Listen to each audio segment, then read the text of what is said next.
Bienvenue à l'Église des Nations de Gatineau en ce beau dimanche du 7 juin. C'est une journée que Dieu a créée pour nous, pour que nous nous réjouissions en lui et qu'il se réjouisse en nous. Nous sommes dans le contexte de la COVID, donc évidemment nous nous réunissons virtuellement, mais c'est pas parce que nous ne sommes pas ensemble physiquement que nous ne sommes pas ensemble, nous sommes ensemble dans l'Esprit Saint. Et surtout et avant tout, Dieu est avec nous parce qu'il est omniprésent. Donc, je parle surtout à ceux qui sont dans l'isolement, qui se sentent seuls. Sachez que Dieu est avec vous parce qu'il est omniprésent et il nous aime. Alors, nous allons louer Dieu d'abord et puis par après, nous entendrons un enseignement. Et certains peuvent se demander, mais pourquoi louer Dieu? Bon, j'ai une parole pour vous. C'est dans Psaume 46, 11, qui dit « Arrêtez et sachez que je suis Dieu. Je suis élevé parmi les nations. Je suis élevé sur toute la terre.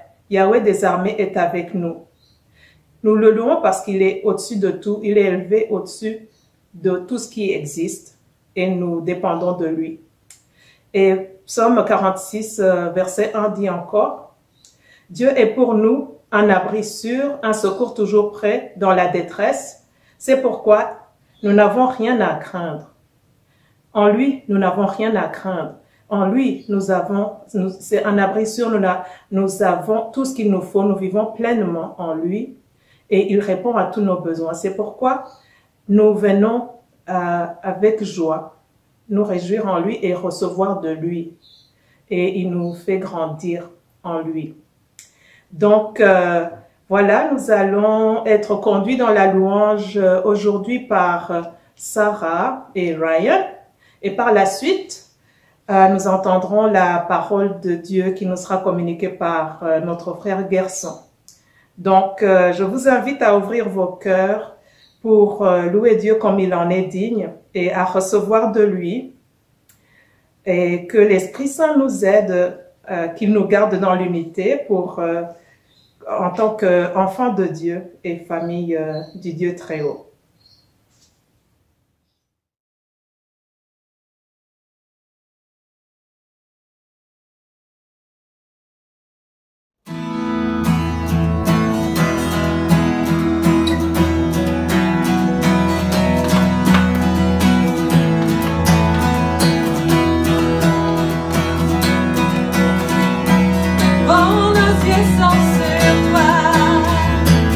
Fils de Dieu, notre sauveur.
toucher à chaque pas, et en surpoids, dans les larmes et dans la joie.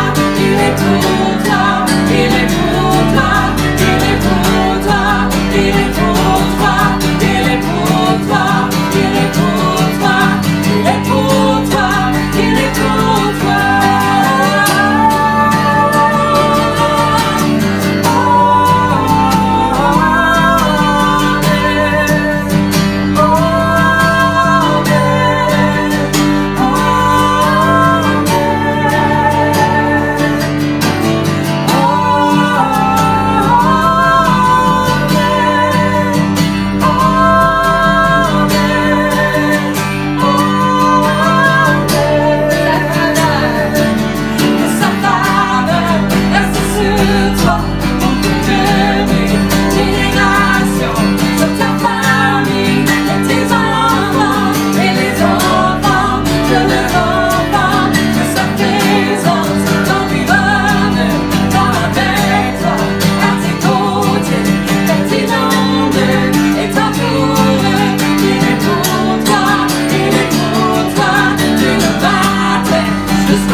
Toucher à chaque pas, et en sur toi, dans les larmes et dans la joie.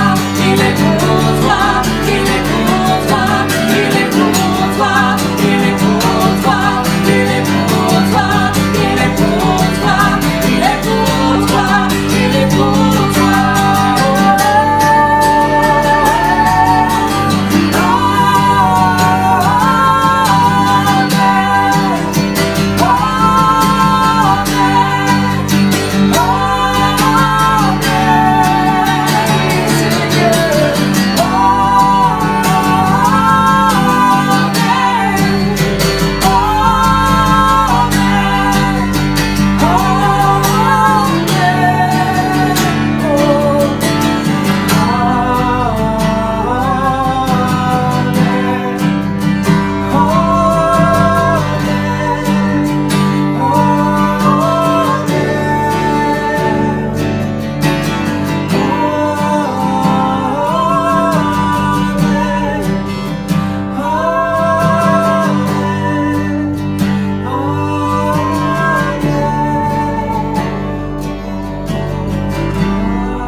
Merci beaucoup à Ryan et Sarah pour nous conduire dans un bon mode de louange.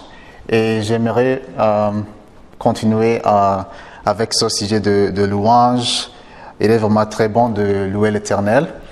Le même message que j'avais partagé il y a à peu près 2-3 semaines. Je sais aussi que notre sœur Espérance en a touché dessus. Le titre du message aujourd'hui est « Reconnaissance en toutes circonstances ». Reconnaissance en toutes circonstances. J'aimerais qu'on puisse lire dans nos Bibles en 1 Thessaloniciens, chapitre 5, verset 18. 1 Thessaloniciens, chapitre 5, verset 18. Ça dit, remerciez Dieu en toutes circonstances, telle est pour vous la volonté que Dieu a exprimée en Jésus-Christ. Remerciez Dieu, c'est-à-dire rendez grâce et exprimez votre reconnaissance en toutes circonstances, en toutes choses. Et la Bible dit et souligne, c'est la volonté de Dieu. Et cette même volonté, c'est la volonté qu'il a exprimée en Jésus-Christ. Je pense qu'en tant qu'humain, il est difficile de juste remercier une personne alors que la personne a fait des mauvaises choses. Mais ici, la Bible ne demande pas de remercier Dieu parce que Dieu fait des mauvaises choses. Mais la Bible dit en toutes circonstances. C'est-à-dire qu'il y a des circonstances qui ne sont pas bonnes pour nous, mais nous devons remercier Dieu. En premier lieu, c'est parce que ce n'est pas Dieu qui cause ces choses. Mais ça se voit que Dieu connaît qu'il y aura des circonstances qui vont venir vers nous. Et quand on parle de circonstances, et on dit en toutes circonstances, ça se comprend que c'est dans le bon et dans le mauvais. Donc, c'est la volonté de Dieu. Ce n'est pas ma volonté, ce n'est pas ta volonté, ce n'est pas la volonté d'une autre personne. C'est la volonté de Dieu. Et comme je viens de le dire, la raison pour laquelle la Bible dit que c'est la volonté de Dieu, c'est parce que si ce serait ma volonté, je ne vois pas pourquoi j'allais remercier Dieu. Mais quand je comprends que c'est la volonté de Dieu, c'est-à-dire que je crois que Dieu a un plan et a un bon plan pour moi, alors je me soumets à sa volonté. Je sais que c'est facile de le dire, mais quand même, on va voir des exemples qui vont nous assurer. Jésus-Christ lui-même, en Jean 4, chapitre 34, il a dit que ma nourriture est de faire la volonté de Dieu. Alors, Jésus lui-même, il a dit, ma nourriture est de faire la volonté de Dieu, le Père est d'accomplir son œuvre. Jésus lui-même n'a jamais fait quelque chose parce qu'il voulait le faire. Il y avait cette connexion, il y avait cette harmonie entre le Père et le Fils. Et il a dit, je ne vais pas faire ma volonté. Nous savons aussi que avant sa mort, il a prié et il a dit que ta volonté soit faite. Non pas ce que je veux, mais ce que tu veux.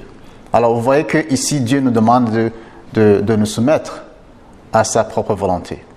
Alors la première chose, si nous ne comprenons pas que c'est la volonté de Dieu, ça sera vraiment difficile de rendre grâce en toutes choses. Et aussi, Jésus a enseigné à ses disciples de prier que ton règne vienne et que ta volonté soit faite.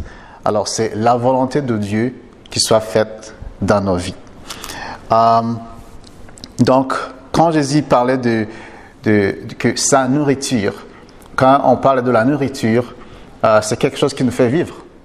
C'est quelque chose qui nous fait vivre. Si on n'est pas nourri, on ne pourra pas bien vivre. Alors, on va mourir, tout simplement. Alors, si Jésus a dit que ma nourriture, c'est faire la volonté de Dieu, c'est-à-dire qu'il vivait toute sa vie en faisant la volonté de Dieu. Et il a toujours dit qu'il ne fait rien de lui-même, qu'il entend toujours de son Père. Alors, le point qui pourra nous aider à faire la volonté de Dieu, c'est être toujours en écoute du Saint-Esprit. Qu'est-ce que le Saint-Esprit me dit? Et Nous allons aussi voir des autres personnages, des autres personnes dans la Bible. Et non pas juste Jésus, des autres personnages dans la Bible qui ont mis la volonté de Dieu dans leur vie. Et nous allons voir ce qui s'est passé. La personne que j'aimerais qu'on puisse parler, c'est Job. Nous savons l'histoire de Job. Job était un homme de Dieu, un homme qui écoutait Dieu, un homme qui marchait avec Dieu. C'était un homme sans faute. La façon dont la Bible décrit Job, je pense qu'il était vraiment un homme extraordinaire. Il était riche. Il avait 10 enfants. Job avait plus de 11 000 troupeaux. 11 000 troupeaux. Il avait des serviteurs en très grand nombre. Il était marié. Il avait tout perdu. Il a tout perdu. Il a perdu ses enfants. Il a perdu ses troupeaux. Il a perdu ses serviteurs. Il est resté avec sa femme. Mais sa femme même qui est restée, elle n'était pas là pour l'aider. Elle était là pour la décourager. Elle a même dit, tu persévères toujours dans ton intégrité. Maudis donc Dieu et meurs. Donc, il a encouragé Job à maudire Dieu. Mais Job n'a jamais péché contre l'Éternel. La Bible dit en Job 1, chapitre 1, du verset 20 au verset 22, nous pouvons lire ça ensemble. Job chapitre 1, du verset 20.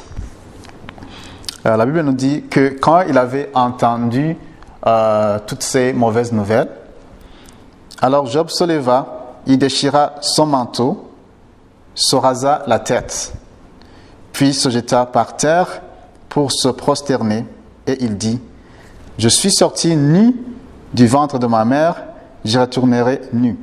L'Éternel a donné, l'Éternel a repris, que l'Éternel soit loué. » Job est un bon exemple de quelqu'un qui a eu des moments très difficiles. Rendre grâce en toutes circonstances ne veut pas dire que nous n'allons pas avoir mal. Nous n'allons pas être touchés. C'est vrai que nous allons avoir des problèmes. Ça va nous faire mal. Mais la réaction, parce que même dans nos problèmes, dans nos chagrins, qu'est-ce que nous allons faire? Il a dit que l'Éternel soit béni. Il ne s'est pas mis à danser, bien sûr. Il ne s'est pas mis à danser, il n'a pas célébré parce qu'il avait mal. Mais écoute ce qu'il a prononcé de sa bouche. Il a dit que l'Éternel soit béni. Est-ce que tu es arrivé à un point où tu pourras passer par des moments difficiles et prononcer telle parole et dire que le nom de l'Éternel soit béni? Et la Bible nous dit que dans toutes ces choses-là, Job n'a pas péché. Il n'a pas péché contre Dieu. Au verset 22, au milieu de tous ces malheurs, Job ne commit pas de péché et il n'attribuera rien d'inconvénient à Dieu. L'autre exemple que je voulais qu'on puisse voir, c'est l'exemple de Paul et Silas. Donc Paul et Silas, nous pouvons voir ça en Actes chapitre 16. Quand vous pouvez avoir du temps, vous pouvez lire. C'est une histoire où nous voyons que il y avait des maîtres de l'esclave qui ont saisi Paul et Silas et ils les ont faussement accusés parce qu'ils disaient qu'ils avaient semé du désordre.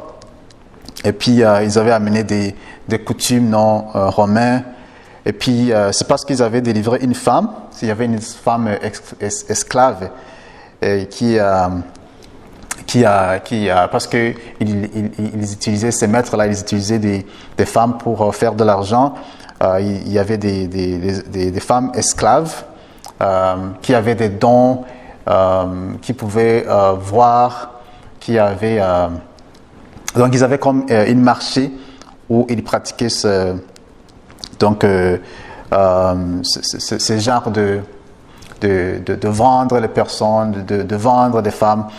Et puis, quand ils ont amené le salut, ces maîtres-là de l'esclave n'étaient pas contents. Alors, la Bible nous dit qu'ils ont été arrêtés, ils ont été battus.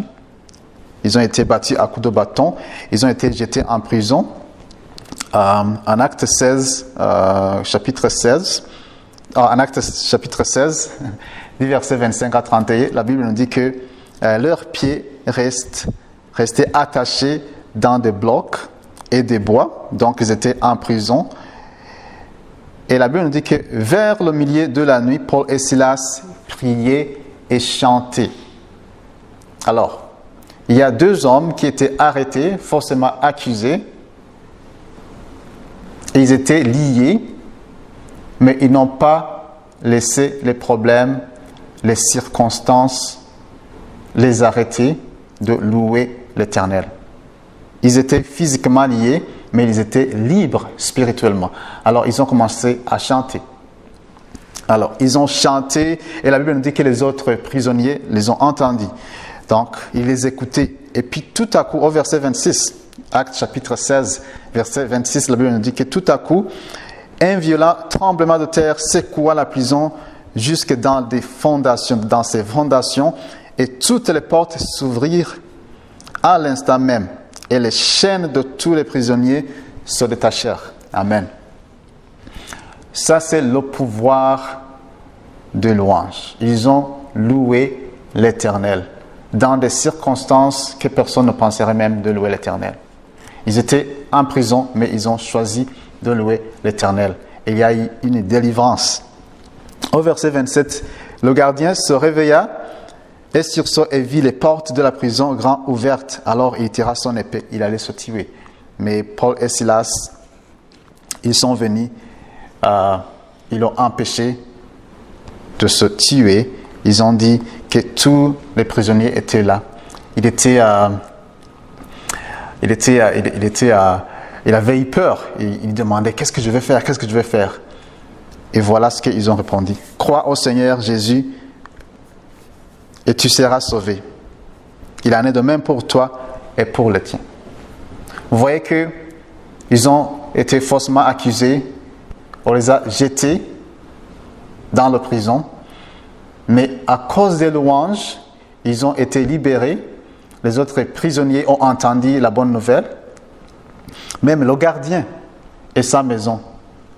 Vous voyez, ils ont accepté l'Éternel.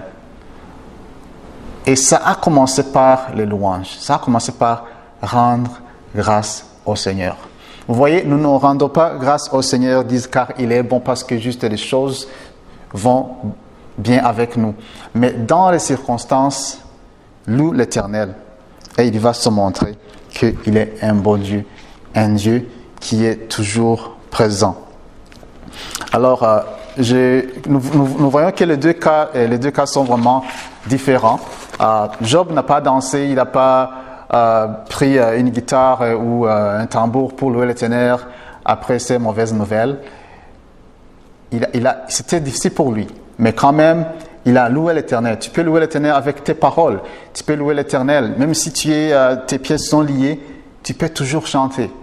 Alors, on n'a pas besoin d'avoir un micro, on n'a pas besoin d'avoir une guitare, on n'a pas besoin d'avoir pour louer l'Éternel. Et je sais que c'est quelque chose qui nous rend vraiment, qui nous donne le confort. Mais Jésus, quand il était sur la terre, il guérissait les malades, il n'avait pas besoin d'un moment de quelqu'un qui allait marcher avec lui, avec une guitare ou bien un piano pour, je ne sais pas, à faire des louanges pour que le Saint-Esprit puisse venir, comme on le voit souvent dans des croisades, où les gens vont chanter des louanges. Ce n'est pas ça qui fait que le Seigneur agit. Ce n'est pas la présence d'une guitare, d'une chorale. Louer l'Éternel ne demande pas d'instrument. Si l'instrument est là, loue l'Éternel avec cet instrument. Si tu n'as pas d'instrument, tu as la bouche, loue l'Éternel avec ta bouche. Si tu es lié, si tu ne peux pas, c'est le cœur peut aussi louer l'Éternel. Même si tu es lié, ton esprit est libre.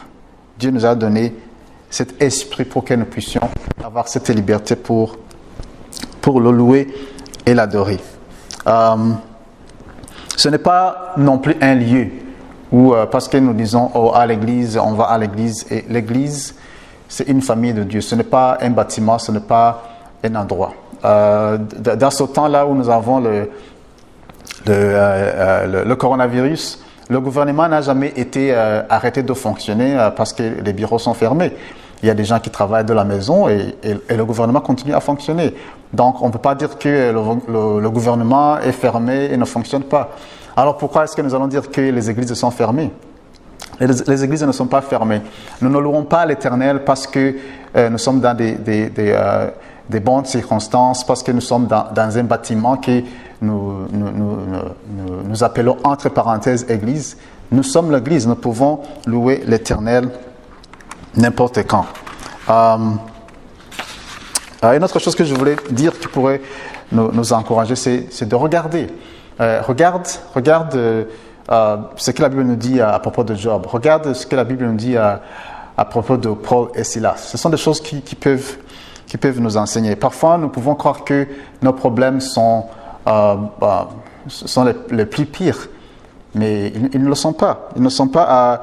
La Bible nous dit à Jacques 1, verset 2, mes frères et sœurs, considérez comme un sujet de joie complète les diverses épreuves auxquelles vous pouvez être exposés. La Bible nous dit de considérer ça comme joie, comme un sujet de joie. Et considérer ne veut pas dire que c'est quelque chose d'automatique, que je passe par un problème, c'est un sujet de joie. Considérer, ça veut dire prends le temps. Prends le temps d'examiner, prends le temps. Fais quelque attention, observe, regarde autour de toi, qu'est-ce qui se passe? Est-ce que vraiment je suis le plus malheureux du monde? Est-ce que vraiment Dieu ne m'aime pas? Est-ce que Dieu m'a oublié? Considère, prends le temps, pense à ça. Et tu vas choisir de louer l'Éternel en toutes circonstances, mais ça vient de toi. Jésus aussi a parlé, quand Jésus il parlait aux gens, quand il enseignait, et il disait que nous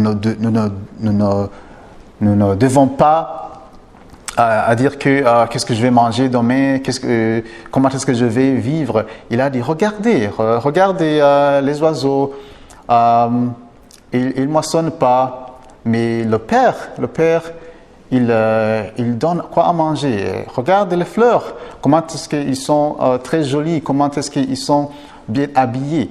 Tu vois, Jésus essaie de montrer aux gens de ne pas juste penser, de ne pas être égoïste et de penser ça c'est un problème pour moi, parce que parfois si on regarde beaucoup nos problèmes, on oublie ce qui se trouve aux alentours, on oublie même de regarder des bons exemples. C'est pas vrai, c'est pas bien de fixer nos regards sur le problème et oublier que nous vivons, et oublier que Dieu est là, et oublier qu'il y a d'autres personnes. La Bible nous dit que quand nous passons par des moments difficiles, la Bible dit qu'il y a d'autres frères et sœurs dans le monde qui sont en train de passer par les mêmes problèmes.